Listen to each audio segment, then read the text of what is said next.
Thank you for being with us with Clarity Press.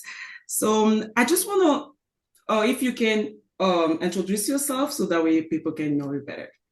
Yes, I'm Noel Thomas, the CEO and founder of Darkwatch. What is that watch? The Darkwatch is a company that's helping make the world safer. We've worked very extensively in helping prevent human trafficking incidents and support both, hospitality and travel and entertainment, as those tend to be ground zero for human trafficking. And our tools really help look for the behaviors and indicators that might be associated with human trafficking, as well as geographic trends that people can understand. Hey, this is where the hot spots of human trafficking are occurring. So how that idea come from? How did you like wake up, say, okay, I'm gonna do that? Yeah, so I say it started as a child when I was growing up. Our family was walking in an indoor market, and my sister was 4 years old at the time. My dad gets bumped by this lady, and when he looks down, my 4 year old sister is gone. Um, Thankfully, he trusted his instincts, runs towards the door of this building, and a man we didn't know was walking out the door with my sister, and he recovered her at the last second. So that left an impression on me as a child. And fast forward, I got to work overseas and see it firsthand. And came back, worked in the nonprofit space, was a statewide anti-human trafficking coordinator, got to speak in front of the United Nations, and then got a book, Dark Traffic, published on this. But in the process of this, I realized that there wasn't a lot of technology to identify human trafficking or have any sort of cohesive response to it, and that's where the idea for Dark Watch got started. So how do you think that watch can help people better? Do you think like your that watch can like lower the risk of accident, everything? If I, yes, how? How I so? do, and a couple ways that it has helped, or um, one thing that I've noticed about the technology. So one of the tools that we have is a map to show human trafficking hotspots, and I think one of the things that's always interesting is when people see these hot spots in their backyard, or within a mile of their school, or wherever here domestically in the United States. And so that map has been a very powerful tool for helping people realize, hey, this isn't a problem that just exists, somewhere else. This is really here. And that's true really of every country, is that there's some element of human trafficking. Now it may take different nuances between sex trafficking or labor trafficking or organ trafficking, which is another form of it. But there tends to be these types of these trafficking events. And so that's one thing that's been helpful. And the other thing that's been helpful is one of our investors used the tool on one of his properties where he believed that human trafficking was occurring. It matched in our system, and when they brought law enforcement out there, literally, one of these ladies was trying to escape from sex trafficking, and they ended up doing a raid. And so those are some of the practical ways that tools can help. I believe too that our company is inspiring, other technologies to come forward and create things that can make the world safer from things like human trafficking. And we're seeing all these, second wave of technologies that are coming out to support this. Great. So your platform deliver risk intelligences and at the point of transaction or operation. So how does that change decision making in the real time? Yeah, so a lot of this is a privacy-based tool, where insights are provided to, let's say, hoteliers. Mhm. And when there's a risk that's either on their property or nearby, an alert goes out to them, and then they can decide how they want to respond. In some cases, when it's a known risk, they can respond differently than, let's say, a suspected risk. But really, we're looking very heavily at the behaviors, the geographies, and these sort of things, and making sure that privacy is at the forefront of it. Over time, these insights, as you look back, Mhm. either geographically or as the events have occurred, can help inform the strategy of the brand as they go forward, of how do we get proactive on this. You know, maybe this part of the country we invest more sorts of resourcing or proactive detection, or maybe we change our policy over here on the other side of the country. And that's really the trend analytics that come out of this technology. That's where it's really game changing for these companies because without that, it would just be really hard for humans to sift, through, oral accounts of this or handwritten accounts through this. Having one centralized system to gain these analytics is really helpful. Mhm. So can you describe a situation where like an operational decision was alerted and because of your that intelligence? Okay. Yes, I know that we've worked with some major retail stores and helping them think through their response to human trafficking, and it looks different. You know, for every industry, human trafficking looks different. On the retail side, it might be that you have someone that's actually labor trafficked into committing theft, and they become the fall person for the crime.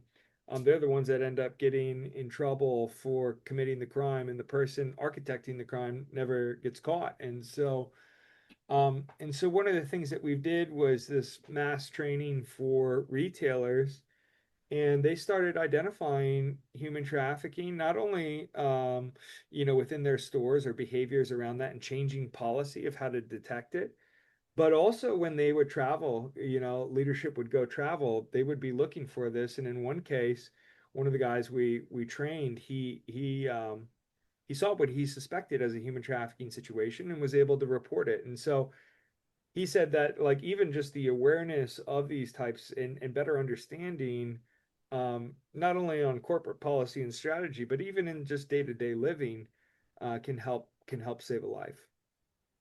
So you described that wash as a silence. So when I was doing research, I see it, you describe it as a silence on bed control plane. How does that differ from traditional security platform? How's the difference between that?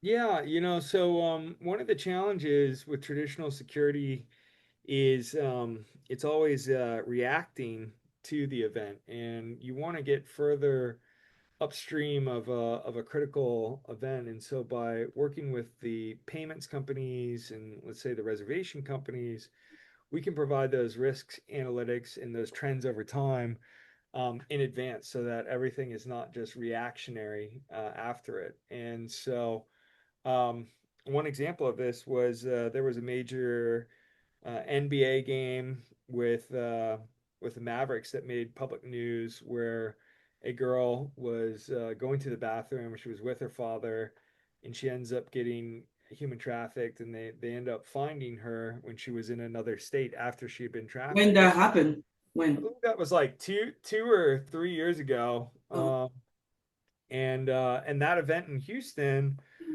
really, they've got a lot of the traditional security that you would think, cameras and guards and all these sort of things. And so um, sometimes you need something that's a little bit more proactive and is really tailored for the risks that you might not be thinking about. Human trafficking, of course, being one of them. so why was it important for your technology not to appear as another dashboard or alerting system? Yeah, I think what the market really told us is that they wanted this type of tool directly embedded into their native system. They didn't want another piece of software per se that they had to log into and relearn a new system. They wanted those alerts to display in their native system. And so we built the system, and even like our patents and technology that we have kind of pending on this is really geared towards like how do we help them natively make it really frictionless for them to operate. And so that was one of the strategic decisions that we made as a company to embed it in that way. So how long the company exists? How many years, you guys? 2024, and that's when we started receiving venture capital and putting a team together in place for this. So where is your goal in 10 years? 10 years, my goal is in addition to our company succeeding and really changing the way that we think about safety intelligence, is really to inspire a whole new industry to come forward around making the world a better place and a safer place, and that you can do that um, and still be a for-profit company, that both can coexist, that you can make impact and make money. And so that's where we think that if, these industries start popping up, where industries that you're doing good, and then there's an economic incentive and alignment, you're getting kind of the best of both worlds. And so we hope that we inspire these next wave of entrepreneurs that say, hey, I see a problem. I'm trying to decide whether I start a nonprofit, or is there a for-profit where I can provide value and solve this problem at scale. And I think that that's where I'd love to see more entrepreneurs in the future. 10 years from now, that this becomes common, that entrepreneurs are thinking about solving complex problems in that way. And really, we'd love to see this company global. We'd love to see it in every This company. was And my next question. yeah, Yeah. really, every airline, every hotel, having this technology, every stadium. And really, as a society, we say we want better safety when it comes to our travel, and when we're staying places, or when we're at public events, is that we have a higher standard, especially when it comes to human trafficking, because there really hasn't been any sort of tools for detection or response up until this point when it comes to human trafficking. Great. So right now you guys just work in US, right? You offer your Yeah. service in US. So for the human trafficking right now, so what was the percentages? The percentage is high human trafficking here in US or low? How percentage did you see? I would say I'm not exactly sure if it's higher or lower. And it's very specific types of human trafficking. You see a lot of um, types of like sex trafficking that occur here in the United States. I do know that there's a very concerted effort in the state of Florida, where I live, and some of the other states that I've visited, to really have good programs for prevention. And what happens after you detect a survivor of human trafficking is giving them the best shot at reintegration back into society, and that long road for them. And so I don't know exactly the stats here in the United States, but I do know that we are helping lead in a lot of different pieces of either the prevention or recovery. Um, we're creating some of those best practices, and there's other countries that are doing a great job too. Like the United Kingdom really has a good counter trafficking program, and you'll see parts of Europe that are very dialed into having labor trafficking statements on the websites of these brands, and these brands being actively involved. And um, so yeah, it's kind of exciting to see where the world's going. And then at the United Nations, when I got to speak there, to see all these countries from Africa and Europe and United States, and sporting groups saying, "Hey, we want to keep labor trafficking out of sports like soccer and the these other types of organized sports where human trafficking was occurring." So I think that U.S. world is really starting to advance, and like, hey, this is a problem, and we need to have a cohesive solution to it. Yeah. So in the sector like hospitality and logistic, what risk do organizations most commonly underestimate Yes. before adopting pre-accident intelligence? You know, Intelligence. I, I think that many of the brands believe that this is a problem that other brands face, that they would never face this incident. And there were several lawsuits over the last few months out of Georgia, where one hotel, had an incident of human trafficking, and it was either 30 or 40 million dollars in litigation fees that they had to pay out. And This stat from I believe it was Polaris really struck me. You may have to double check that it came from Polaris, but the idea that 80% of sex trafficking goes through a hotel at some point. And so the volume of human trafficking going through hotels is much higher than the hoteliers or operators um, would believe. And I think the other thing is that they think that a lot of the systems that they have in place that you mentioned, these security systems, Mhm. are enough to stop it. But the courts and most recently these cases have shown that you have to be proactive and that you have to have proactive technology. Otherwise, if you do end up going to court, you're going to be below the standard of care of the market and liable, even unknowingly, to facilitating human trafficking. So do you have anything to tell the people watching right now? So how we can find you and how we can get all your services if people need it. So can you just tell people about that? Absolutely. So our website is the best source of that, www.darkwatch.io. We really talk about how to help these brands stay ahead of these risks, not only related to human trafficking, but other safety risks that they might come across. And that's probably the best place is the website, thedarkwatch.io.